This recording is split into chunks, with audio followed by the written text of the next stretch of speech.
మార్గము లేకుండా ముళ్ళతొప్పల్లో వెళ్ళు అని చెప్పేటువంటి వాడు మూర్ఖుడు అవుతాడు. కానీ దేవుడు ఆ రీతిగా చేయలేదు. ఆత్మ సంబంధమైన మార్గాన్ని సిద్ధపరిచి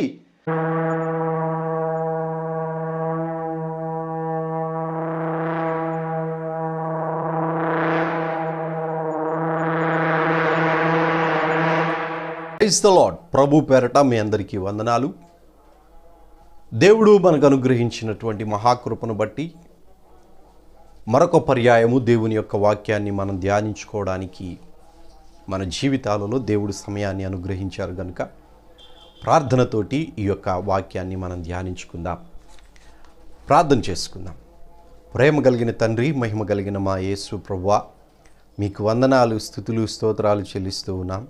మీ ఘనమైన ప్రశస్తమైన నామములో అయా తండ్రి మమ్మల్ని రక్షణలోనికి నడిపించి నీ శ్రేష్టమైన మార్గంలో నిలబడడానికి ప్రభువా మీ ఆత్మను మాకు అనుగ్రహించినందుకు మీకు వందనాలు. అయా ఆధ్యాత్మికమైన మార్గంలో ఎక్కడా కూడా నీ నామమునకు అవమానము కలిగించకుండా నమ్మకమైన సాక్షులుగా నీ సన్నిధిలో ఉండడానికి సహాయాన్ని దయచేయండి.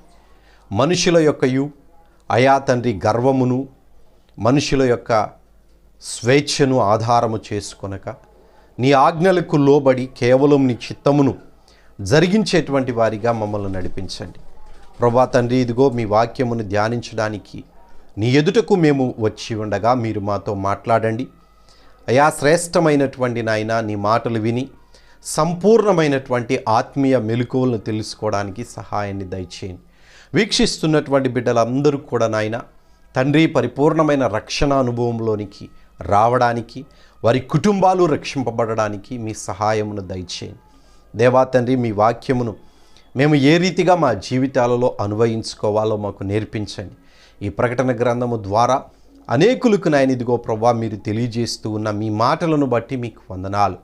కనికరించి కృప చూపండి. మీరు మాతో మాట్లాడండి.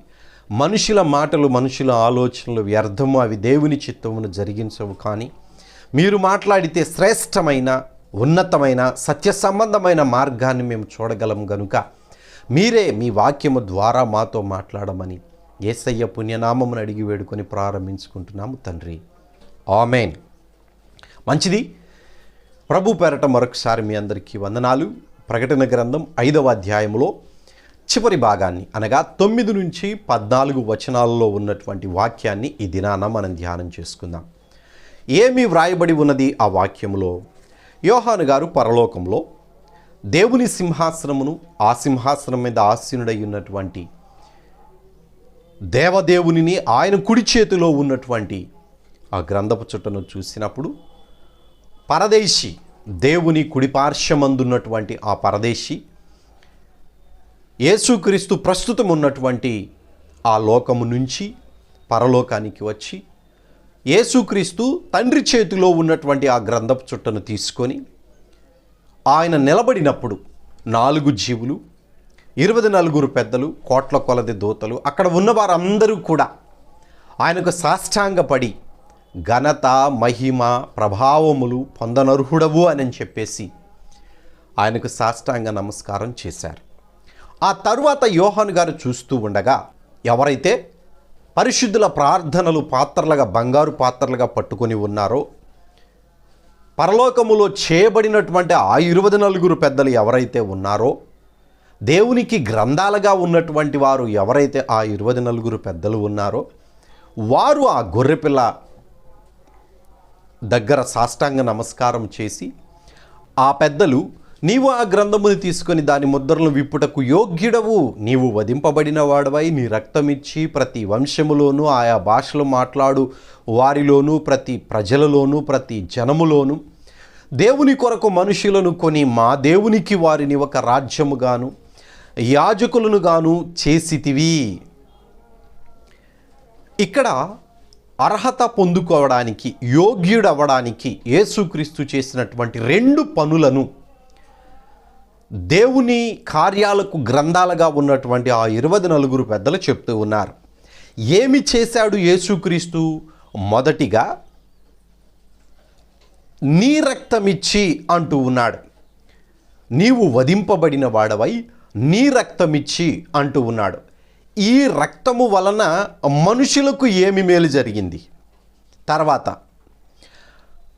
ఆయా ఆ భాషలో మాట్లాడు వారిలోనూ, ప్రతి ప్రజలలోనూ, ప్రతి జనములోనూ దేవుని కొరకు మనుషులను కొని మా దేవునికి వారిని ఒక రాజ్యముగాను యాజకులను గాను చేసితివి అని వ్రాయబడి ఉన్నది.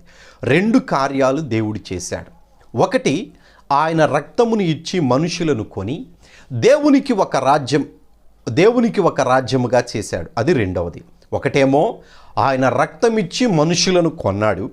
రెండవది, ఆ మనుషులను దేవునికి యాజకులుగా, రాజులైన యాజకులుగా ఉండడానికి ఏర్పాటు చేశాడు. ఈ 2 కార్యాలు చేయడం వలన ఈ 24 పెద్దలు మాత్రమే కాదు, పరలోకంలో ఉన్న వాళ్ళందరూ కూడా నువ్వు యోగ్యుడవు అని చెప్తూ ఉన్నారు.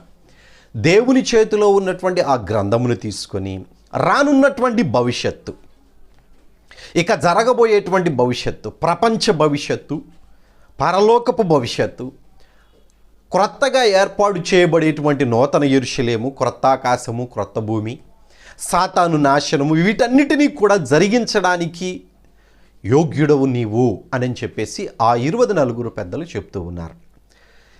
ఇక్కడ మనము యేసుక్రీస్తు చేసినటువంటి 2 పనుల్లో మన జీవితాలు ఉన్నాయి. ఆయన రక్తము ఎవరి కోసం చిందించాడు? మనందరి కోసం చిందించాడు. ఆయన రాజులైన యాజకులుగా ఉంచినటువంటి ఆ సమూహంలో ఉన్నవాళ్ళు ఎవరు? మనమే. యేసుక్రీస్తు ఏమి చేసి మనల్ని ఆయనకు యాజకునిగా చేశాడు? మన శరీర సంబంధమైనటువంటి జీవితంలో ఉన్న పాపమును తుడిచివేసి ఆత్మ సంబంధమైనటువంటి జీవితానికి మనల్ని నడిపించాడు. కొంచెం ఆలోచన కలిగి జాగ్రత్తగా మనం ఆలకిద్దాం. మనం పుట్టినది మొదలుకొని మనకు ఒక నియమము మన జీవితంలో సర్వసాధారణంగా ప్రతి ఒక్కరికి ఉంటూనే ఉంటుంది.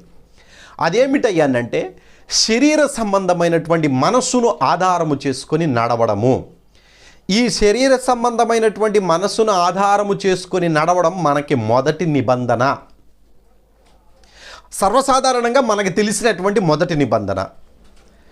జ్ఞానము కలిగినటువంటి వారు లేదా ప్రతి మనిషి కూడా సర్వసాధారణంగా ఆలోచన చేసేటప్పుడు సత్యము అనేటువంటిది, అసత్యము అనేటువంటివి 2 ఉంటాయి. ఈ రెండింటిని వెతికి పసిగట్టగలిగేటువంటి ఒక ఆత్మ మనలో దేవుడు ఉంచాడు. ఆ ఆత్మ సంబంధమైనటువంటి జీవితానికి ఈ శరీరం ఒప్పుకోదు. ఆత్మ సంబంధమైనటువంటి జీవితము ఉన్నది అని తెలియజేయడానికి దేవుడు మనలో ఆత్మను ఉంచాడు. ఇది మనుషులను నడిపించేటువంటిది. పుట్టినది మొదలుకొని చనిపోయేటంత వరకు ఈ శరీరాన్ని డ్రైవ్ చేసేటువంటి ఆత్మ, నడిపించేటువంటి ఆత్మ. ఈ ఆత్మ ఎప్పుడైతే మనుషుల్లో నుంచి బయటికి వెళ్ళిపోతుందో శరీరం ఆగిపోతుంది. అంటే ఆత్మ సంబంధమైనటువంటి జీవితము ఉన్నది అని దేవుని వాక్యము మనకు స్పష్టంగా తెలియజేస్తూ ఉన్నది.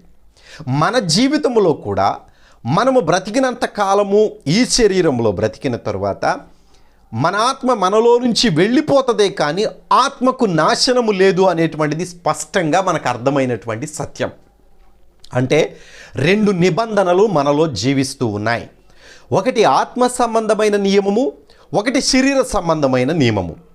శరీర సంబంధమైనటువంటి నియమము సర్వసాధారణంగా మనుషులలో పుట్టేటువంటిది. ఎందుకనంటే మన అవ్వ ఆదాము అయినటువంటి వారు మహిమలో చేయబడ్డారు, దేవునితో మాట్లాడగలిగే శక్తి కలిగి ఉన్నారు, దైవత్వమును చూడగలిగే శక్తిలో ఉన్నారు. దేవుడు వస్తే ముఖాముఖిగా మాట్లాడగలిగేటువంటి ప్రభావము కలిగి ఉన్నటువంటి అవ్వ ఆదాములు పాపము చేసినందువలన వారి ద్వారా వచ్చినటువంటి వారందరూ కూడా శరీర సంబంధమైనటువంటి పాప సంబంధమైనటువంటి జీవితంలో జీవిస్తూనే వస్తూ ఉన్నారు.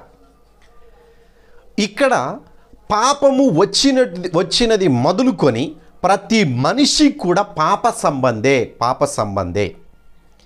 మహిమలో చేయబడినటువంటి వారి యొక్క మహిమ దేవుడు వారి నుంచి తీసివేసి శరీర సంబంధమైనటువంటి జీవితాన్ని అనుగ్రహించాడు. ఇక్కడ చర్మపు చొక్కాలు అనేటువంటి మాట మనకు ప్రస్తావనకు రావాలి. కొంతమంది సహోదరులు అడిగారు చర్మపు చొక్కాల గురించి మాట్లాడాలి అని. ఖచ్చితంగా ఇది సందర్భం కాదు, కానీ చర్మపు చొక్కాలు అనేటువంటి వాటిని ఖచ్చితంగా మనం ధ్యానం చేద్దాం. ఆత్మ సంబంధమైనటువంటి దేహాన్ని విడిచి శరీర సంబంధమైనటువంటి దేహాన్ని దేవుడు అనుగ్రహించినప్పుడు జరిగిన మార్పే చర్మపు చొక్కాలను మనుషులకు అనుగ్రహించడం. చాలామంది అంటారు, యేసుక్రీస్తుగా బలి అయినటువంటి ఒక గొర్రెను బలి ఇచ్చి ఆ చర్మాన్ని తీసి అవ్వ ఆదాముకి చర్మపు చొక్కాలుగా ఇచ్చారు అంటూ ఉన్నారు. ఈ చెప్పబడినటువంటి మాటలో అనగా దేవుడు బలి ఇచ్చి అవ్వ ఆదాముకి చర్మపు చొక్కాలుగా ఇచ్చినటువంటి ఆ చర్మపు చొక్కాల గురించి బైబిల్ ఏం చెప్తుందో మనం తర్వాత ఆలోచిద్దాం. కానీ ఇప్పుడు మనకున్నటువంటి వాక్యానుసారముగా యేసుక్రీస్తు యొక్క రక్తము మన జీవితాలలో చేసిన ప్రభావము గురించి మనం మాట్లాడుకుంటూ ఉన్నాం. శరీర సంబంధమైనటువంటి జీవితము అవ్వ ఆదాము నుంచి మనకు అనుగ్రహించబడింది. ప్రతి మనిషి పాపంలోనే పుడుతూ ఉన్నాడు, పాపంలోనే పెరుగుతూ ఉన్నాడు, పాపమునే శాశ్వతమైనటువంటి జీవితము అనుకొని మరణిస్తూ ఉన్నాడు. కానీ తనలో ఉన్నటువంటి ఆ ఆత్మ వలన ఆత్మ సంబంధమైనటువంటి జీవితము నీకు ఉన్నది అని దేవుడు డైరెక్ట్గా ఆ మనిషికే చెప్తూ ఉన్నాడు. కొందరు దీనిని వెంటాడుతూ ఉన్నారు, కొందరు దీనిని అసలు పట్టించుకోవడం లేదు.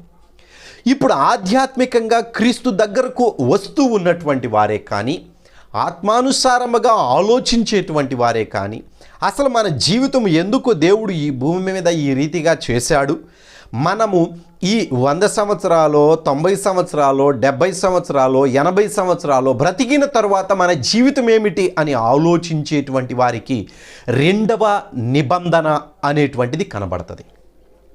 ఒక నిబంధనేమో శరీర సంబంధమైనటువంటిది, రెండవ నిబంధనేమో ఆత్మ సంబంధమైనటువంటిది. ప్రతి మనిషిలో ఉంటూనే ఉన్నది. ఆత్మానుసారముగా ఆలోచించేటువంటి వారికి శరీరములో బ్రతికి ఉండగానే ఆత్మ సంబంధమైన జీవితం ప్రారంభమవుతుంది. నా మాటలు కొంచెం జాగ్రత్తగా ఆలకించండి.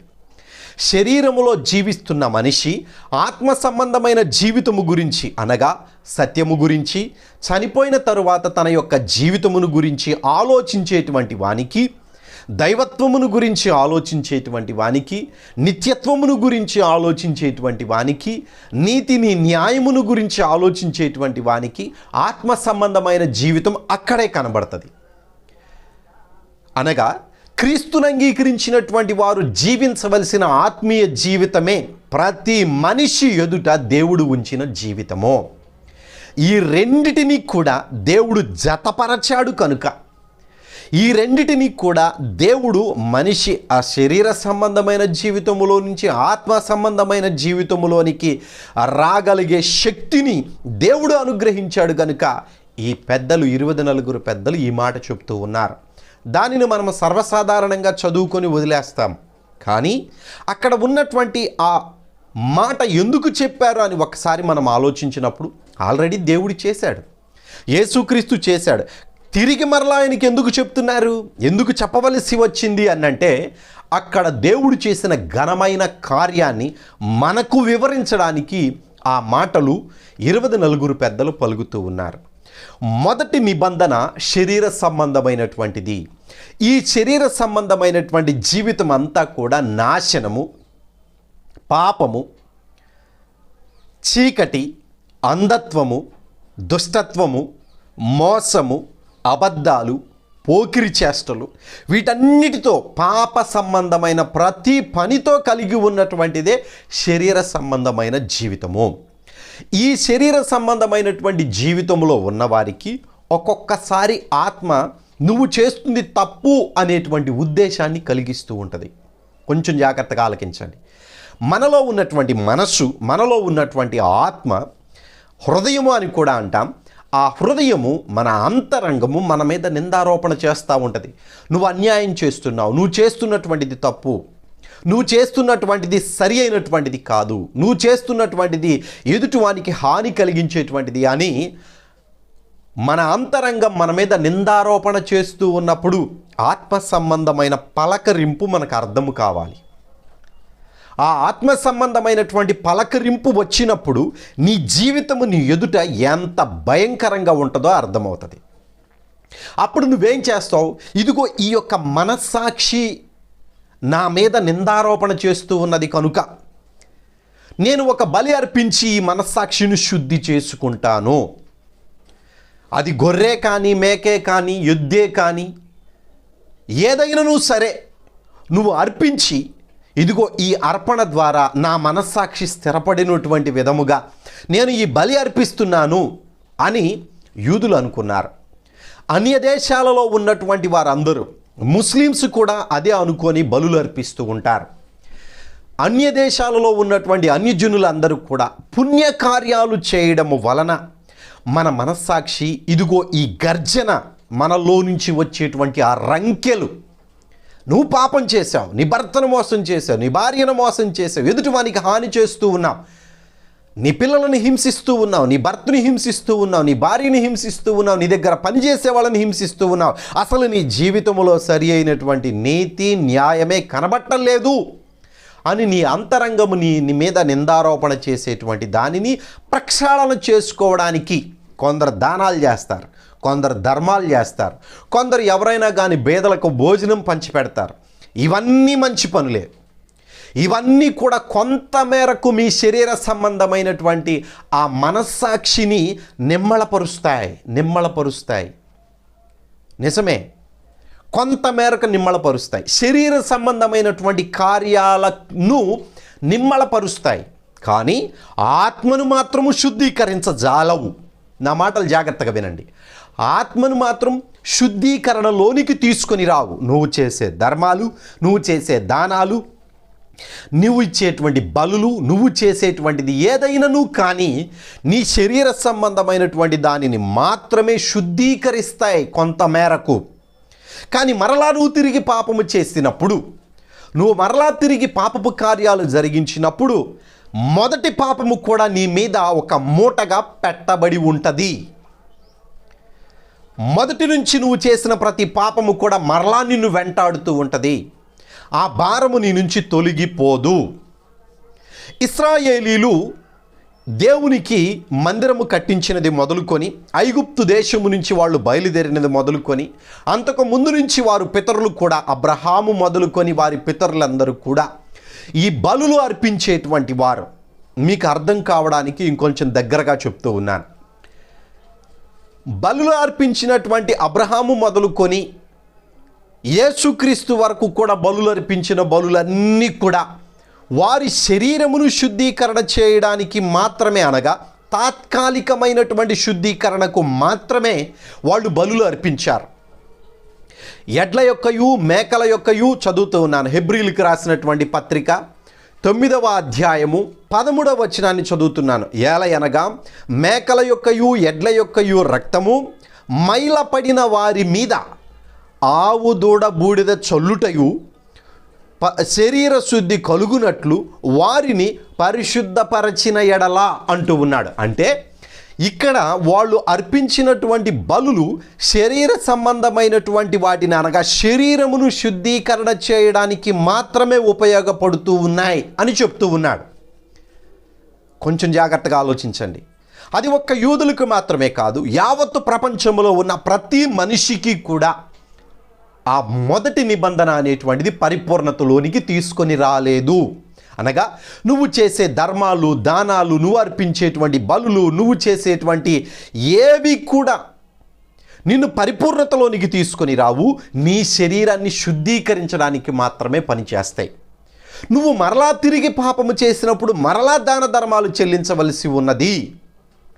అందుకనే యూదులు కానీ ఇశ్రాయేలీలు కానీ వారు దేవాలయమునకు వచ్చిన ప్రతిసారి బలులు అర్పిస్తూ వచ్చేటువంటి వారు. అక్కడ ఉన్నటువంటి యాజకులు కూడా వారి కోసం వాళ్ళు బలులు అర్పించుకొని వచ్చినటువంటి వారిని వారి తీసుకొచ్చిన బలిని అర్పించడానికి ముందుగా వాళ్ళు శుద్ధీకరణ పొందేటువంటి వాళ్ళు. ఈ రీతిగా ఇది రొటేషన్ అవుతూనే ఉన్నది. కానీ ఆ మొదటి నిబంధనను, అనగా శరీర సంబంధమైన నిబంధనను దాటి ఆత్మ సంబంధమైనటువంటి రెండవ నిబంధనలోనికి వెళ్ళడానికి అవకాశము లేకుండా పోతూ ఉన్నది. మీకు అర్థమైందని భావిస్తూ ఉన్నాను. మన శరీరముతో చేసినటువంటి పాపము మన అంతరంగము నిందారోపణ చేసినటువంటి ఆ ఆత్మ సంబంధమైన జీవితములోనికి మనల్ని శుద్ధీకరించి ఆత్మ సంబంధమైన జీవితంలోనికి నడిపించలేకపోతూ ఉన్నాయి. నీకున్న యావదాస్తి దానము చేసినా కానీ నీ శరీరము శుద్ధీకరించబడుతుందేమో, కానీ నువ్వు మరలా తిరిగి ఇంకొక పాపము చేసిన ఎడల ఆ శుద్ధీకరించబడినటువంటి ఆ శరీరము మరలా మైలపడుతుంది. అదే ఇక్కడ చెప్తూ ఉన్నాడు 13వ వచనం హెబ్రీయులకు రాసినటువంటి పత్రిక 9వ అధ్యాయములో. వారి శరీరములు మాత్రమే శరీర శుద్ధి కలుగునట్లు వారిని శుద్ధిపరచిన ఎడల, పరిశుద్ధపరచిన ఎడల శరీరమును మాత్రమే పరిశుద్ధపరుస్తూ ఉన్నాయి. నువ్వు ఎన్ని చేసినా కానీ శరీరము వరకే. నువ్వు చేసినటువంటి ప్రతిదీ కూడా ఒక క్వశ్చన్ మార్క్గా మిగిలిపోతుంది. నీ జీవితమే ఒక అర్థము లేని జీవితముగా మిగిలిపోతుంది. అసలు ఎందుకు బ్రతుకుతున్నాను అనేటువంటిది కూడా అర్థము కాని ఆలోచనల్లోనికి వెళ్ళిపోతాం. సాతానుగాడు నిన్ను ఆ రీతిగా తీసుకొని వెళ్ళిపోయి నువ్వు చేసినటువంటి పాపము యొక్క శిక్ష నువ్వు భరించడానికి నిన్ను నీవే ఆ పాపమును ఫలము పొందుకోవడానికి నడిపిస్తూనే ఉంటాడు. యేసుక్రీస్తు ఏం చేశారయ్యా అంటే, యేసుక్రీస్తు చేసినటువంటి ఈ పాప ప్రక్షాళన వలన 2 నిబంధనలు కూడా దేవునితో సమాధాన పడేటువంటి విధముగా యేసుక్రీస్తు యొక్క రక్తము ఆయన వధింపబడి చిందించిన రక్తము వలన మనకు మేలులు జరిగినాయి. ప్రపంచంలో ఉన్నటువంటి వారందరూ కూడా ఈ శరీర సంబంధమైనటువంటి శుద్ధీకరణ గురించి ఆలోచిస్తూ ఉండగా నీతి నియమాలతో నడిచిన వారే కానీ, పాపములో ఉన్నటువంటి వారే కానీ, వారి యొక్క జీవితాలలో నీతి క్రియలు చేసినటువంటి వారు నీతిమంతులుగానే ఉన్నారు, కానీ వాళ్ళకు ఆత్మ సంబంధమైన జీవితానికి దారి దొరకలేదు. నా మాటలు కొంచెం అర్థం చేసుకోండి. ఉదాహరణకు అబ్రహాము ఉన్నాడు. అబ్రహాము చనిపోయాడు, నీతిమంతుడిగానే ఉండి ఆ అబ్రహాముకి పునరుద్ధానం అయ్యేటువంటి శక్తి, ఆత్మ సంబంధమైన మార్గం ఆయన కనబడలేదు. అందుకనే పాతాళములోనే ఉండిపోయారు యేసుక్రీస్తు అక్కడికి వెళ్ళేటంత వరకు. ఆయన మాత్రమే కాదు, నీతిమంతులందరూ కూడా అక్కడే ఉన్నారని గత వీడియోల్లో మనం చెప్పుకున్నాం.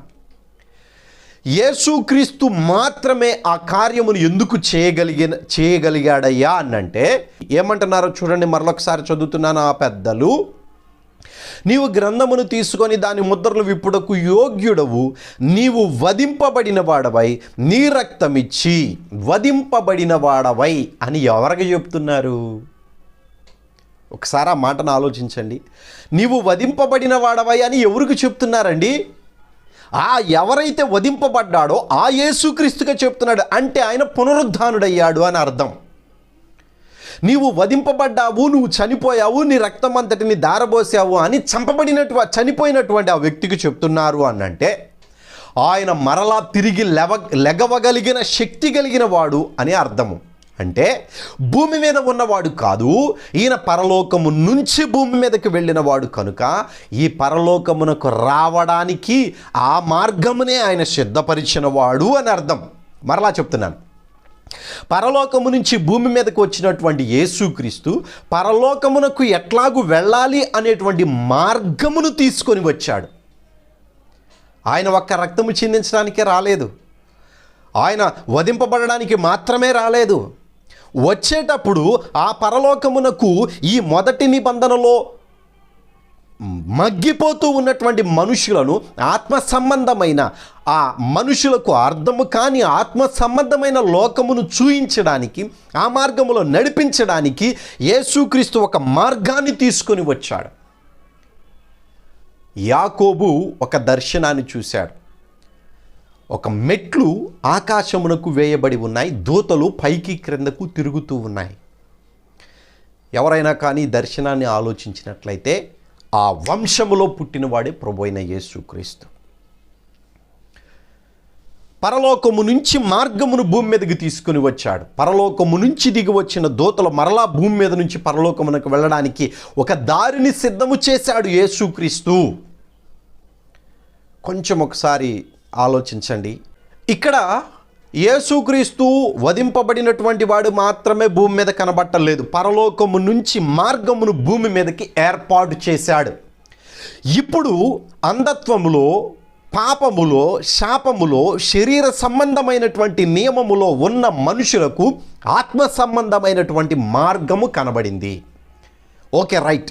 ఇప్పుడు ఆత్మ సంబంధమైనటువంటి మార్గమును తీసుకొని వచ్చినటువంటి యేసుక్రీస్తు భూమి మీద పరిశుద్ధుడిగా జీవించి 33.5 సంవత్సరాలు ఉండి తన యొక్క శిలువ బలియాగము ద్వారా తన రక్తమంతటిని దారబోశాడు.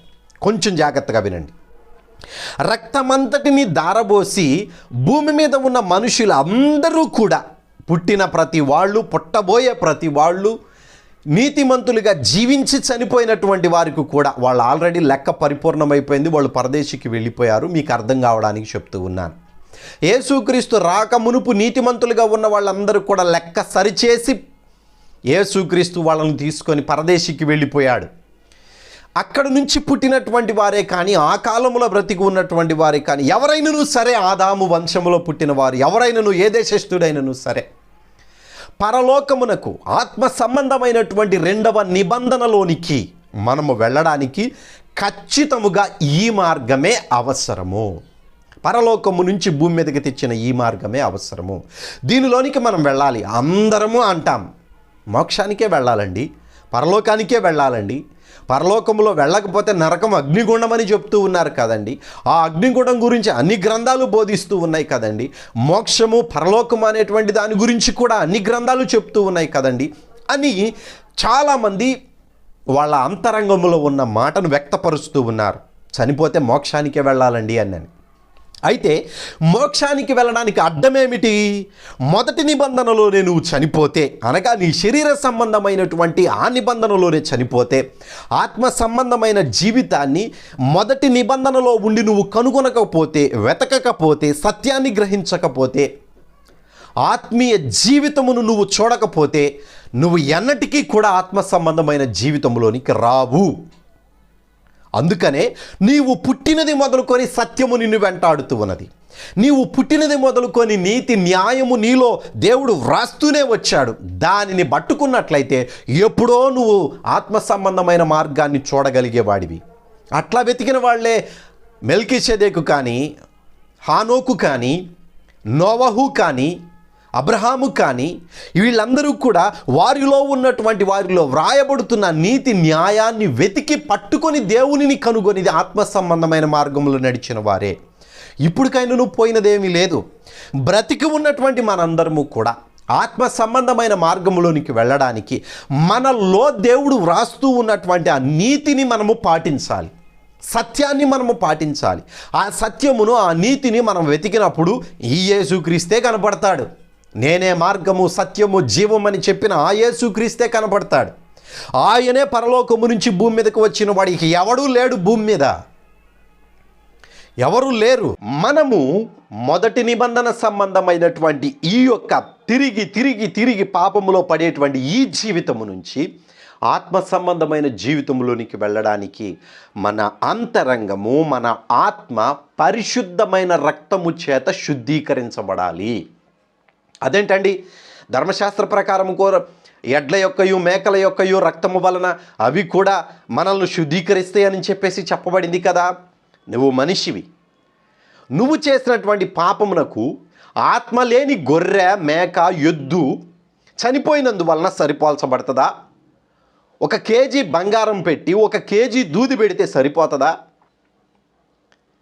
నీవు మనిషివి, మనిషి చేసినటువంటి పాపములకు మనిషే చనిపోతేనే దానికి సరిసమానమైనటువంటిది. ఇదంతా మనందరికీ తెలిసిన సత్యమే. నీ అంతరంగములో నువ్వు శరీర సంబంధముగా చేసినటువంటి పాపములు వలన నీ అంతరంగము అంధత్వములోనికి వెళ్ళిపోయింది, పాపములో నిలబడిపోయింది.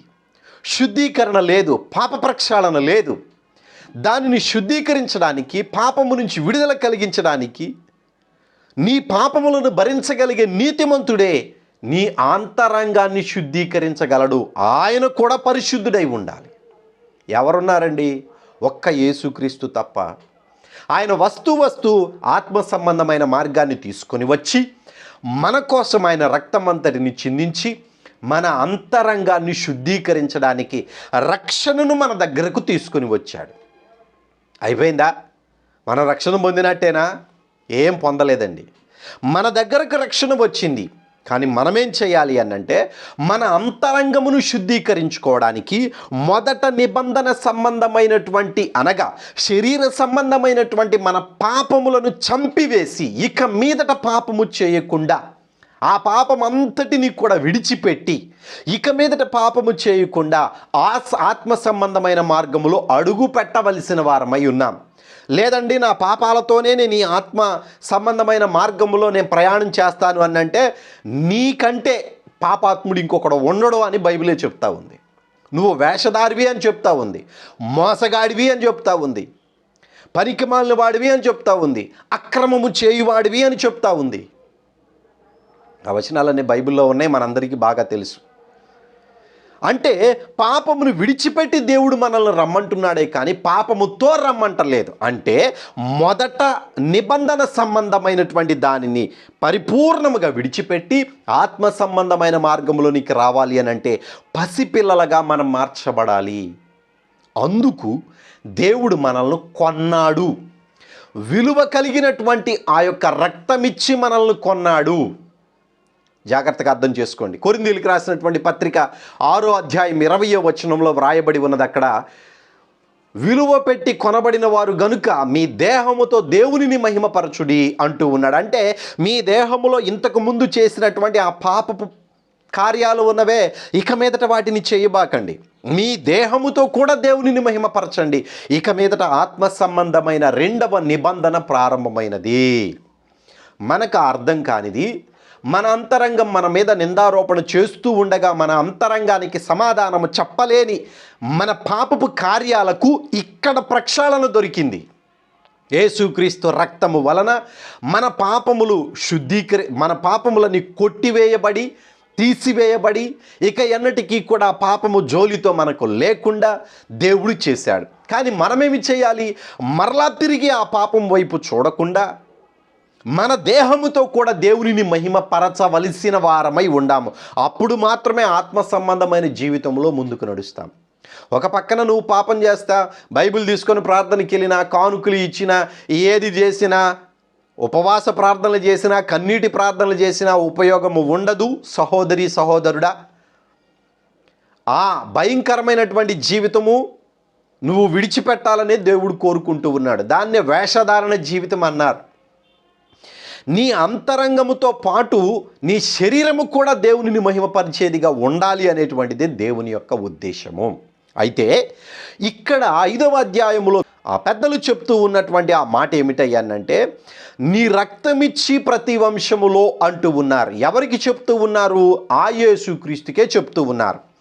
ఇక్కడ మనం గమనించవలసిన ఇంకొక మాట ఏమిటయ్యానంటే ఇంత గట్టిగా దేవుడు చెప్తూ ఉన్నాడే, నువ్వు పాపం చేస్తే నీకు నరకమే అని, నిశ్చితంగా నరకానికి వెళ్ళవలసిన వాడవే అన్నని, నీ అంతరంగము శుద్ధీకరణ చేయకపోతే అక్రమము చేయువాడవే అన్నని.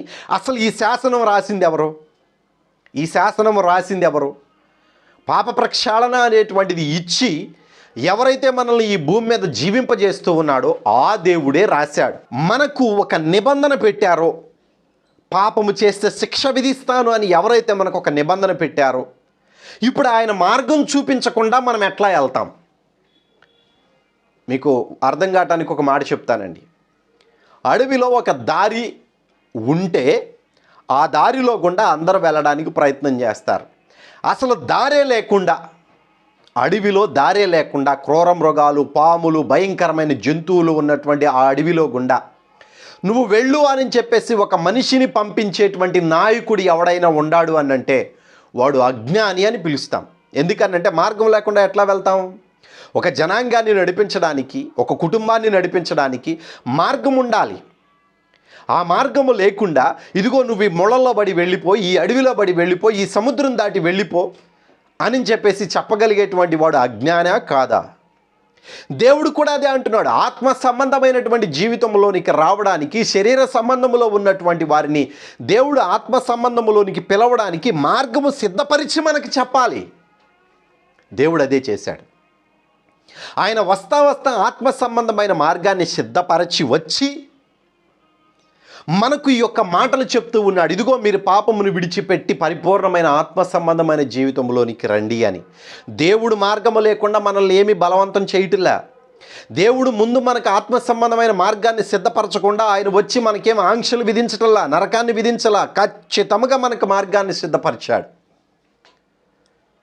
ఇక్కడ ఆ మార్గమును సిద్ధపరిచినటువంటి వాడు, మనకు శిక్ష విధిస్తాను అని చెప్పినటువంటి వాడు, మరణ శాసనమును మనకు రాసినటువంటి వాడు, ఎవరైతే ఉన్నారో మన పాపములు ప్రక్షాళన కావడానికి మనలాగా బలి అవ్వగలిగినటువంటి వాని యొక్క మరణ శాసనం రాసిన వాడు ఎవరో, ఆ మరణ శాసనం రాసిన వాడే మరణం అవ్వాలి అని చెప్తూ ఉన్నారు. ఈ హేతువు చేత మొదటి నిబంధన కాలములో జరిగిన అపరాధముల నుండి విమోచనము కలుగుటకై ఆయన మరణము పొందినందున పిలువబడిన వారు నిత్యమైన స్వాస్థ్యమును గూర్చిన వాగ్దానమును పొందు నిమిత్తము, నిత్యమైన స్వాస్థ్యమును గూర్చిన, ఇందాక మనం చెప్పుకున్నాం కదా, ఆత్మ సంబంధమైన జీవితము, నిత్యమైన స్వాస్థ్యమును గూర్చిన వాగ్దానమును పొందు నిమిత్తము ఆయన క్రొత్త నిబంధనకు మధ్యవర్తి అయి ఉన్నాడు. యేసుక్రీస్తు మాత్రమే మన పాపములన్నిటినీ కూడా ప్రక్షాళన చేయడానికి, మన కోసం మరణం అవ్వడానికి ఆయన సిద్ధమై ఉన్నాడు కనుక ఆ మరణ శాసనం ఎక్కడ ఉండునో అక్కడ మరణ శాసనము వ్రాసిన వాని మరణము ఉండాలి. మరణము అవశ్యము. మనకు మరణ శాసనం రాశాడు. ఇదిగో నీ పాపముల కోసం ఒక నీతిమంతుడు చనిపోవాలని మరణ శాసనము రాశాడు. ఆ మరణ శాసనము రాసినటువంటి వాడే అంటున్నాడు, నేను మీకోసం చనిపోవడానికి లోకానికి వచ్చాను అని. ఆ వచ్చినటువంటి వాడు మరణమైతేనే కానీ ఆ మరణ శాసనము చెల్లదు. మరణమయ్యి పునరుద్ధానుడైతేనే కానీ ఆ మరణ శాసనము చెల్లదు. ఆ పెద్దలు కూడా అదే అంటున్నారు, నువ్వు వధింపబడినటువంటి వాడవై నీ రక్తం ఇచ్చి అని ఎవరికి చెప్తున్నారు? ఆయనకే చెప్తున్నారు. అంటే ఆయన చనిపోయి పునరుద్ధానుడై తిరిగి లేచాడు అని ఆత్మానుసారంగా మనకు అర్థమవుతూ ఉన్నది. ఆత్మ సంబంధముగా దేవుడు మనకిచ్చినటువంటి మార్గము కనబడుతూ ఉన్నది. శరీర సంబంధమైనటువంటి మార్గము మనము విడిచిపెట్టి ఆత్మ సంబంధమైన మార్గంలోనికి వెళ్ళడానికి యేసుక్రీస్తు మనకిచ్చినటువంటి యేసుక్రీస్తు ద్వారా, ఆయన మరణము ద్వారా, ఆయన మరణ శాసనము ద్వారా ఆయనే రాసుకున్నాడు. ఇదిగో ఈ రీతిగా చేయాలి అని ఆయనే రాశాడు. ఆయనే చనిపోయాడు, ఆయనే పునరుద్ధానుడై తిరిగి లేచాడు. కానీ నడిచేటువంటి వాళ్ళము మనము. అందుకని అంటున్నాడు ఇక్కడ 24 పెద్దలు అంటూ ఉన్నారు, నీవు వధింపబడినటువంటి వాడవై నీ రక్తం ఇచ్చి ఆయా జనములలో నుంచి, ఆయా భాషలు మాట్లాడు వారిలో నుంచి, ప్రతి ప్రజల్లో నుంచి, ప్రతి జనములో నుంచి నువ్వు మనుషులను కొన్నావు. ఎంత గొప్ప అవకాశాన్ని దేవుడు మనకు అనుగ్రహించాడండి. కంటికి కనబడనటువంటి ఆత్మ సంబంధమైన జీవితాన్ని అర్థమయ్యే రీతిగా ఆయన మరణము ద్వారా భూమి మీదకు ఆయన తీసుకొని వచ్చినటువంటి ఆ ఆత్మ సంబంధమైన మా రక్షణ మార్గము ద్వారా దేవుడు మనకిచ్చిన శ్రేష్టమైన ఆత్మ సంబంధమైన జీవితము. ఇందులో నడిచేటువంటి వాళ్ళు చనిపోయినా కానీ భయపడరు. ఇందులో పాపము లేకుండా జీవిస్తూ ఉన్నటువంటి వారు ఎన్ని శ్రమలు వచ్చినా కానీ భయపడరు. ఎందుకంటే వారి జీవితము దేవుని మార్గంలో ఉన్నది. వారి జీవితము దేవుని చేతిలో ఉన్నది. చూడుమో, నేను నిన్ను నా అరచేతిలో చెక్కుకున్నానని చెప్పినటువంటి మాట ఆషామాషా కాదు. నీవు నీ పాపమును విడిచిపెట్టి రక్షణ మార్గంలోనికి వస్తే దేవుడు నిన్ను అరిచేతిలో చెక్కుకొని చూసుకుంటున్నాడు. ఆయన రక్తము ద్వారా నువ్వు రక్త నిబంధన ద్వారా నువ్వు ఆత్మ సంబంధమైన జీవితంలోనికి వచ్చాము గనుక మనందరము ఆయన మనల్ని విడిచిపెట్టడం. ఎవరు ఎన్ని ఇబ్బందులు పెట్టినా, ఎన్ని శ్రమలు పెట్టినా, ఎన్ని రకాలుగా మనల్ని హింసించినా కానీ దేవుడు మనల్ని విడిచిపెట్టడు. అయితే మనం ఎట్లా ఉండాలి? మనము కూడా విలువ పెట్టి కొనబడినటువంటి వారము కనుక, పరిశుద్ధమైనటువంటి రక్తము ద్వారా మనము విమోచించబడ్డాము కనుక మన దేహాలతో కూడా దేవునిని మహిమపరుస్తూ ఉండవలసినటువంటిదే. ఇప్పుడు ఆత్మ సంబంధమైనటువంటి జీవితంలో మొదటి నిబంధనలో అనగా శరీర సంబంధమైన జీవితంలో ఉన్నప్పుడు బలులు అర్పించాం కదా, కానుకలు ఇచ్చాం కదా. పాపము యొక్క ఆత్మ మన యొక్క అంతరంగము శుద్ధీకరించబడాలి అని, మన శరీరము శుద్ధీకరించబడాలి అని తెలియనటువంటి మార్గమును వెతుకుతూ, మార్గము కనబడకపోయినా మన అంతరంగం మన మీద నిందారోపణ చేస్తూ ఉన్నప్పుడు మనం ఏదో గట్టి పట్టుదల కలిగి బలులు, దాన ధర్మాలు చేశాం కదా. వాటన్నిటి విషయమై ఇప్పుడు మనకు కనబడిన ఆత్మ సంబంధమైన మార్గంలో మనమేమి చేయాలి అని అంటే, పేతురు రాసినటువంటి మొదటి పత్రిక 2వ అధ్యాయము 5వ వచనంలో ఒక మాట వ్రాయబడి ఉన్నది. యేసుక్రీస్తు ద్వారా దేవునికి అనుకూలమగు ఆత్మ సంబంధమైన బలులు అర్పించుటకు. ఇంతకుముందే బలులు అర్పించాం, శరీర సంబంధమైన బలులు అర్పించాం. ఇప్పుడే బలులు అర్పించాలి, ఆత్మ సంబంధమైన బలులు అర్పించుటకు పరిశుద్ధ యాజకులుగా ఉండునట్లును మీరును సజీవమైన రాళ్ల వలె ఉండి ఆత్మ సంబంధమైన మందిరముగా కట్టబడుచున్నారు. మన ప్రయాణము కొనసాగుతూ ఉన్నది ఆత్మీయ జీవితంలో.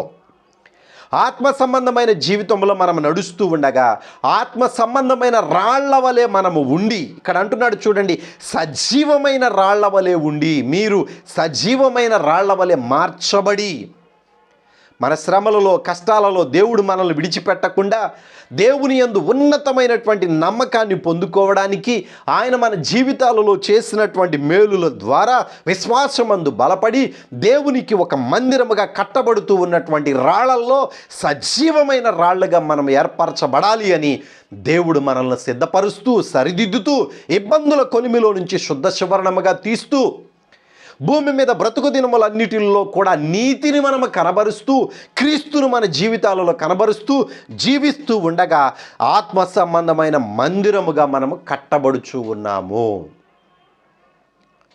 అర్థమవుతుందని భావిస్తూ ఉన్నాను. ఆత్మ సంబంధమైన మందిరముగా మనం కట్టబడుతూ ఉన్నాము. బ్రతుకుతుంది మాత్రము శరీరములోనే, కానీ మన జీవితము మాత్రము ఏదైతే మొదట మనకు కనబడలేదో దానిని వెతికి క్రీస్తు రక్తము ద్వారా మనము ప్రక్షాళన గావించబడి ఆత్మ సంబంధమైన జీవితంలో నడుస్తూ ఉండగా ఒక విలువ కలిగిన ఆత్మ సంబంధమైన రాయిగా మనల్ని మనము రూపాంతరము చెందడానికి క్రీస్తుతో పాటు నడుస్తూ ఉన్నాం. ఇకపోతే మనము దేవునికి ఒక మందిరముగా ఉండవలసినటువంటి సమయం వస్తుంది. ఈ మార్గంలో మనతో దేవుడు నడవడం కాక మనలో దేవుడు నివాసము చేయడానికి పరిశుద్ధాత్మ దేవుడు ఆత్మ సంబంధమైన రాయిగా మనము ఉంటూ ఉండగా మనల్ని శుద్ధీకరించి బలపరిచి మనతో నడవడం కాకుండా మనలో నివాసము చేయడానికి ఇష్టపడినప్పుడు దేవునికి దేవాలయముగా మనం ఏర్పాటు చేయబడదాం. ఇది దేవుడు మనకిచ్చిన ఆత్మ సంబంధమైన జీవితం. ఈ ఆత్మ సంబంధమైన జీవితం జీవిస్తున్న వాళ్ళు యావత్ ప్రపంచమంతటా ఉంటూ ఉన్నారు. వాళ్ళు ఏ భాష మాట్లాడినా, ఏ రాజ్యంలో ఉన్నా, ఏ ప్రజలైనా క్రీస్తుని అంగీకరించి పాపమును విడిచిపెట్టి పరిపూర్ణముగా దేవుని సన్నిధిలో విశ్వాసముతో ఉన్నప్పుడు వారు నమ్మకమైన సజీవమైన రాళ్లగా దేవుని మందిరముగా ఉండడం మాత్రమే కాకుండా దేవుడు అద్భుతమైనటువంటి విలువైనటువంటి ఒక ప్రభావాన్ని మనకు అనుగ్రహించాడు. ఏంటయ్యా ప్రభావము? మీకు చెప్తూ ఉన్నాను. ఇంతకుముందు పాత నిబంధన కాలంలో మందిరము అనేటువంటిది వారి మధ్య ఉండగా శరీర సంబంధమైనటువంటి బలులు వారు అర్పించినప్పుడు సీనాయి కొండ మీద మోషేకి దేవుడు చూయించినటువంటి మందిరము ప్రకారముగా వాళ్ళ బలులు యాజకులు పరిశుద్ధ స్థలము వరకే వెళతారు. ఆ బలు అర్పించినటువంటి వారు కానీ ఆ యాజకులు కానీ మరలా తిరిగి ఆ మందిరములో ప్రవేశించాలి అన్నా, లేదా వారి యొక్క శరీర సంబంధమైనటువంటి ప్రక్షాళన కోసం ఒక్కసారి బలి అర్పించిన తర్వాత మరలా తిరిగి బలి ఎందుకు అర్పిస్తున్నారయ్యానంటే వాళ్ళ అంతరంగం వాళ్ళకు శుద్ధీకరణ జరగలేదు. శరీరము మాత్రమే శుద్ధీకరించబడింది. కానీ ఇందాక మనం చెప్పుకున్నాం కదా, దానాలు ధర్మాలు బలులు అర్పించినందువలన మన శరీరము మాత్రమే శుద్ధీకరించబడుతుంది కానీ ఆత్మ శుద్ధీకరింపబడదు అని. ఆ రీతిగానే ధర్మశాస్త్రంలో ఉన్నటువంటి వారు కూడా వారు బలులు అర్పించినందువలన వాళ్ళ శరీరము మాత్రమే శుద్ధీకరించబడుతుంది కానీ ఆత్మ శుద్ధీకరించబట్టలేదు. అందుకనే ప్రధాన యాజకులు సంవత్సరానికి ఒక్కసారి అతి పరిశుద్ధ స్థలములోనికి వెళ్ళినా కానీ ఆ రక్తమును అక్కడ ప్రోక్షించినా కానీ మరుసటి సంవత్సరము మరలా వేరొక ప్రధాన యాజకుడు ఆ అతి పరిశుద్ధ స్థలములోనికి వెళ్ళవలసి ఉన్నది. అంటే అక్కడి నుంచి మార్గం కనబట్టలేదు వారికి. అక్కడి నుంచి ముందుకు వెళ్ళడానికి వాళ్ళకి అవకాశం లేకుండా పోయింది. కాబట్టి ఈ ఆత్మ సంబంధమైనటువంటి మార్గమును మనకిచ్చినటువంటి దేవుడు యేసుక్రీస్తు ఈ విధముగా చేయలేదు, అక్షరానుసారముగా చేయలేదు. కంటికి కనబడనటువంటి ఆత్మ సంబంధమైన మార్గములో మన అంతరంగం మన మీద నిందారోపణ చేయకుండా శ్రేష్టముగా ఆనందపడేటువంటి దేవునితో సహవాసము చేసేటువంటి మన యొక్క అంతరంగమును ఆధారము చేసుకొని మనము నడుస్తూ ఉన్నటువంటి ఆ కంటికి కనబడిన ఆత్మ సంబంధమైన మార్గము మన ఆత్మనేత్రాలకు మాత్రమే కనబడుతుంది. మనము చేరుకునేది ఎక్కడికయ్యా అంటే పరలోకపు వాసుల దగ్గరకు చేరుకుంటాం. ఇది పాత నిబంధనలో ఉన్నటువంటి వాళ్ళకు లేదు, శరీరమును అనుసరించి నడిచేటువంటి వాళ్ళకు లేదు. ధర్మశాస్త్రంలో మోషే సీనాయి కొండ దగ్గరకు వచ్చినప్పుడు ఆ సీనాయి కొండ దగ్గర అక్కడ ఉన్నటువంటి వారందరూ కూడా దేవుడు మీతో మాట్లాడబోతూ ఉన్నాడు, మీరు శుద్ధీకరించబడండి, 3 దినాలు ఏ పురుషుడు స్త్రీని కలవకుండా చక్కగా మీరు వస్త్రాలను మార్చుకొని శ్రేష్టమైనటువంటి మనసులు కలిగిన వారై దేవుని యొక్క కొండ దగ్గరకు రండి, అక్కడ దేవుడు మీతో మాట్లాడబోతూ ఉన్నాడు అని చెప్పేసి మోషే ద్వారా ఆ ఇశ్రాయేలీలందరూ కూడా సెలవు పొందుకున్నప్పుడు అక్కడ జరిగిన ఘన గంభీరమైనటువంటి కార్యాన్ని హెబ్రీలకు రాసినటువంటి పత్రికలో 12వ అధ్యాయంలో వ్రాశారు. ఆ కాలంలో జరిగినటువంటి సంగతి ఎంత భయంకరంగా ఉన్నది. దేవుని యొక్క మహిమ, దేవుని యొక్క తేజస్సు ఆ కొండ మీదకు వచ్చినప్పుడు ఆ వెలుగుని, ఆ స్వరాన్ని, ఆ అగ్నిని చూడలేక వాళ్ళందరూ వెనుకకు తిరిగి వెళ్ళిపోయారు. ఆ కొండను తాకినటువంటి గొర్రెను సైతము సరే రాళ్లతో కొట్టి చంపండి అని చెప్పేసి ఆ వినబడిన స్వరము వారికి ఆ చెవులకు వారు వినలేక, తాళలేక, ఆ గంభీరమైనటువంటి స్వరమును భరించలేక వారు దూరముగా వెళ్ళిపోయి ఒకటే మాట అంటున్నారు. చూడండి ఇక్కడ ఏమంటున్నారో 19వ వచనాన్ని చదువుతున్నాను. బోరధ్వనికిని మాటల ధ్వనికిని మీరు వచ్చి ఉండలేదు, ఒక జంతువైనను ఆ కొండకు తాకిన ఎడల రాళ్లతో కొట్టవలెనని ఆజ్ఞాపించిన మాటకు వారు తాళలేక ఆ ధ్వనిని వినిన వారు మరి ఏ మాటైనను మాతో చెప్పవలదని బ్రతిమాలుకొనిరి. దేవుడు చెప్తూ ఉన్నాడు ఆ కొండ దరిదాపుగా ఒక గొర్రె కూడా రాకూడదు అని. ఆ చెప్పిన మాటకు వీరు విని భయపడిపోయి ఇక ఏ మాట మీరు చెప్పవద్దు, మాకు ఏది చెప్పాలన్నా కానీ మోషేకి చెప్పండి, ఆయన ద్వారా మేము వింటామని చెప్పేసి దూరముగా వెళ్ళిపోయారు. కొండను తాకలేకపోయారు. బలులర్పించిన వాళ్ళు, శరీర సంబంధంగా జీవించినటువంటి వాళ్ళు, ఆత్మ మార్గమును వెతకలేనటువంటి వారు, నీతిని న్యాయమును అనుసరించలేనటువంటి వారు, నీతి న్యాయమును అనుసరించినటువంటి వాడిగా భయము కలిగి కొండ ఎక్కి వెళ్ళిపోయాడు. చూడండి ఇక్కడ ఏమంటున్నాడు 21వ వచనంలో, మరియు ఆ దర్శనం ఎంత భయముకరంగా ఉన్నందున, ఆ దర్శనం ఎంతో భయంకరంగా ఉన్నందున మోషే నేను మిక్కిలి భయపడి వణుకుచున్నాను అని చెప్పాడు. ఆ భయముతోనే ఆయన కొండ ఎక్కి వెళ్ళి దేవునితో మాట్లాడుతూ ఉన్నాడు. అది ఆ కాలంలో జరిగింది. కానీ ఇప్పుడేమి జరుగుతూ ఉన్నది? మనము శరీర సంబంధమైనటువంటి జీవితాన్ని విడిచిపెట్టి, అనగా మొదటి నిబంధనను విడిచిపెట్టి ఆత్మ సంబంధమైన 2వ నిబంధనలోనికి, క్రొత్త నిబంధనలోనికి, క్రీస్తు రక్తములోనికి, ఆ క్రీస్తు మార్గములోనికి మనము వచ్చిన తరువాత దేవుడే మనతో స్నేహం చేస్తూ ఉన్నాడు. దేవుడే మనతో స్నేహం చేస్తూ ఉన్నాడు. అప్పుడు వారు ఆ కొండనే తాకలేకపోయారు, కానీ ఆ దేవునితో స్నేహం చేయడానికి క్రీస్తు రక్తము ద్వారా మనకు దేవుడు అందుబాటులోనికి వచ్చాడు. ఇక్కడ చూడండి కొన్ని మాటలు చదువుతున్నాను 22వ వచనం నుంచి. ఇప్పుడైతే సియోను కొండకును జీవము గల దేవుని పట్టణమునకును, అనగా పరలోకపు యెరూషలేమునకును, వేల కొలది దూతల యొద్దకును, పరలోకమందు వ్రాయబడి ఉన్న జ్యేష్ఠుల సంఘమునకును, మరి వారి మహోత్సవమునకును, అందరి న్యాయాధిపతి అయిన దేవుని యొద్దకును, సంపూర్ణ సిద్ధి పొందిన నీతిమంతుల ఆత్మల యొద్దకును, క్రొత్త నిబంధనకును మధ్యవర్తి అయిన యేసునొద్దకును, హేబేలు కంటే మరి శ్రేష్టముగా పలుకు ప్రోక్షణ రక్తమునకును మీరు వచ్చి ఉన్నారు అంటూ ఉన్నాడు. ఇంతకుముందు వాళ్ళు ఎక్కడికి రాలేదు, వీటి ఏటి దగ్గరకు వాళ్ళు రాలేకపోయారు, దేవుని మాటనే వినలేకపోయారు. దేవుడు చేసిన ఘనమైన గంభీరమైన కార్యమును బట్టి, యేసుక్రీస్తు మనకిచ్చినటువంటి ఆ రక్షణను బట్టి యోహాను గారి ఆత్మ పరలోకము వెళ్ళినది. హతసాక్షులైనటువంటి ఆత్మలు పరదేశంలో ఉన్నారు, పరలోకములకు వెళ్ళే కార్యాన్ని దేవుడు చేయబోతూ ఉన్నాడు. పరిశుద్ధ సంఘము దేవుని సన్నిధికి, అనగా దేవుని సింహాసనము దగ్గరికి వెళ్ళే కార్యము జరిగింది. పరిశుద్ధులు అనగా క్రీస్తునందు విశ్వాసం ఉంచిన వారందరూ కూడా ఆ నీతిమంతుల యొక్క మహోత్సవములోనికి వెళ్ళగలిగేటువంటి కృపను దేవుడు అనుగ్రహించాడు. ఇదంతా కూడా యేసుక్రీస్తు రక్తము ద్వారానే జరిగింది. ఆయన వస్తు మార్గాన్ని తీసుకొని వచ్చాడు, భూమి మీదకు వచ్చే రక్తమును చిందించి మనల్ని అందరినీ కూడా ఆ మార్గములో నడిపిస్తూ ఉన్నాడు.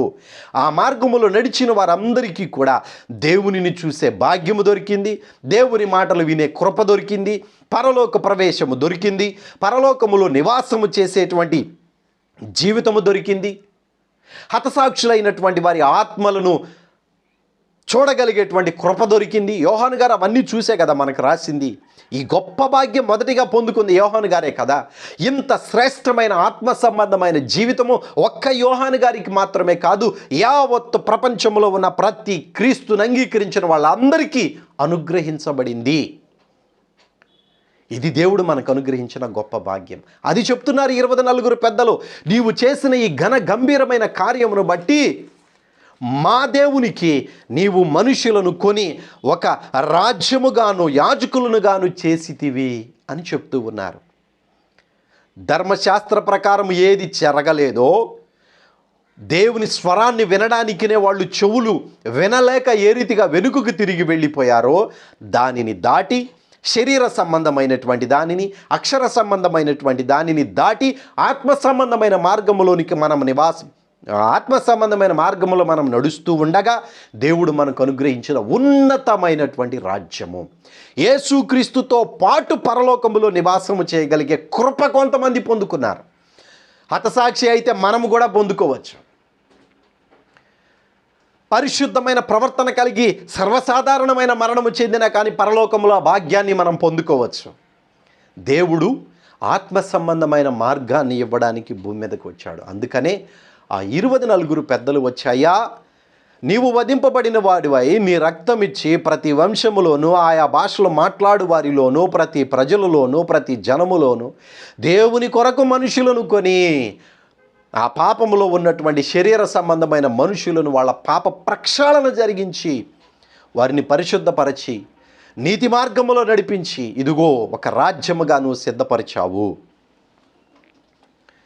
దేవునికి ఒక గొప్ప యాజక సమూహముగా నువ్వు అర్పించావు అని పరలోకములో ఉన్న వాళ్ళందరూ కూడా దేవుడు యేసుక్రీస్తు చేసిన ఈ ఘన గంభీరమైన కార్యమును, పునరుద్ధానుడై తిరిగి లేచినటువంటి ఆ యేసుక్రీస్తు ఎదుట సాగిలపడి నమస్కారం చేసి, నీవు నీ మరణ శాసనము వ్రాసి ఆ మరణ శాసనము వ్రాసినటువంటి నీవే మరణమై మరలా తిరిగి పునరుద్ధానుడివై ఇదిగో ఈ రీతిగా ఒక గొప్ప పరిశుద్ధ జనాంగాన్ని ఏర్పాటు చేసిన గనుడవు, గొప్పవాడవు అని చెప్పేసి ఆయనను కొనియాడుతూ, ఇక్కడ ఏమంటున్నారు చూడండి, 13వ వచనాన్ని చదువుతూ ఉన్నాను,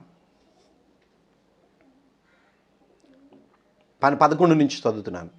మరియు నేను చూడగా సింహాసనమును, జీవులను, పెద్దలను ఆవరించి ఉన్న అనేక దూతల స్వరములు వినబడెను. వారి లెక్క కోట్ల కొలదిగా ఉండెను. యావత్తు పరలోకం అంతా కూడా ఏమంటున్నారు, వారు వధింపబడిన గొర్రెపిల్ల శక్తియు, ఐశ్వర్యమును, జ్ఞానమును, బలమును, ఘనతయు, మహిమయు, స్తోత్రమును పొందనర్హుడని గొప్ప స్వరముతో చెప్పుచూ ఉండిరి.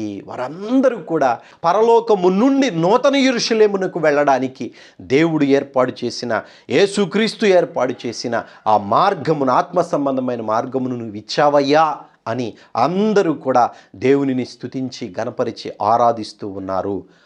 ఈ గొర్రెపిల్ల చేసిన ఈ కార్యమును బట్టి 13వ వచనం చదువుతున్నాను. అంతటా పరలోకమందును, భూలోకమందును, భూమి క్రిందను, సముద్రములోను ఉన్న ప్రతి సృష్టము అనగా వాటిలోనున్న సర్వమును సింహాసనాసీనుడై ఉన్న వానికిని గొర్రెపిల్లకును స్తోత్రమును, ఘనతయు, మహిమయు, ప్రభావమును యుగయుగములు కలుగునుగాక అని చెప్తూ ఉన్నారు. దేవుడు ఎందుకు ఈ సృష్టిని చేశాడో, ఎందుకు భూమి మీద మనుషుల్ని పెట్టాడో ఆ కార్యము జరిగింది.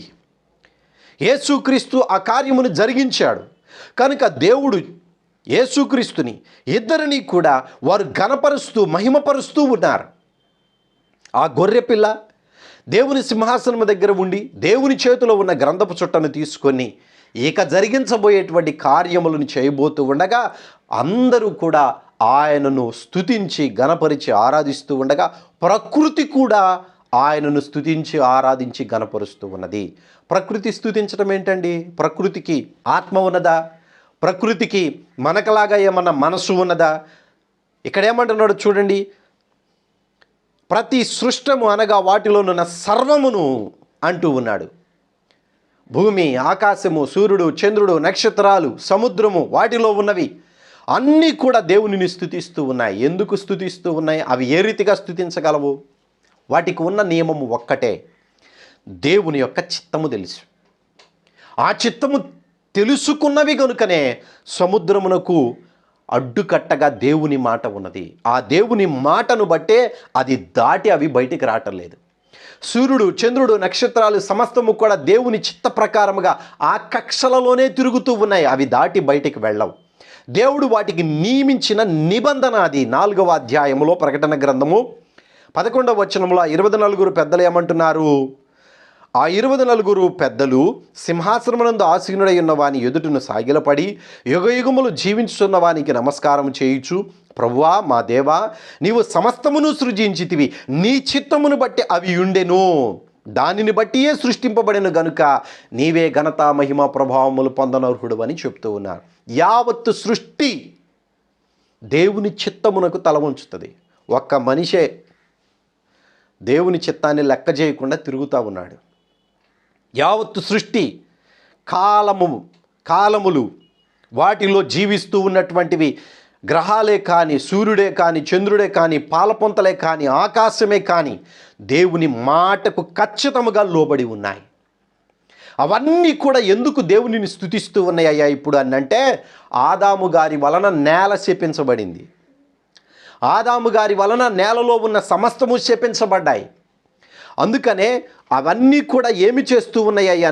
ఎవరి వలనైతే అవి నాశనానికి నడుస్తూ ఉన్నవో వారందరి నుంచి కూడా మమ్మల్ని విడిపించడానికి దేవుడు ఒక కార్యాన్ని చేస్తాడు అనేటువంటి నిరీక్షణ కలిగినటువంటివై ఎదురు చూస్తూ ఉన్నాయి అని అపోస్తులుడైనటువంటి పౌలు రోమీలు రాసినటువంటి పత్రికలో రాస్తూ ఉన్నాడు. రోమీలకు రాసినటువంటి పత్రిక 8వ అధ్యాయము 20వ వచనం నుంచి చదువుతూ ఉన్నాను. ఏలయనగా సృష్టి నాశనమునకు లోనైన దాస్యములో నుండి విడిపించబడి దేవుని పిల్లలు పొందబోవు మహిమగల స్వాతంత్రమును పొందుదునను నిరీక్షణ గలదై స్వేచ్ఛగా కాక దానిని లోబరిచిన వాని మూలముగా వ్యర్థపరచబడిను. సృష్టి యావత్తు ఇది వరకు ఏకగ్రీవముగా మూలుగుచు ప్రసవ వేదన పడుచు ఉన్నదని ఎరుగుదుము. ఎందుకు పడుచు ఉన్నది? శపించబడినది కాబట్టి. ఆదాము చేసినటువంటి పాపము వలన దేవుడు నేలను శపించాడు. 3వ అధ్యాయం 17వ వచనం ఆదికాండంలో మనం చూస్తాం.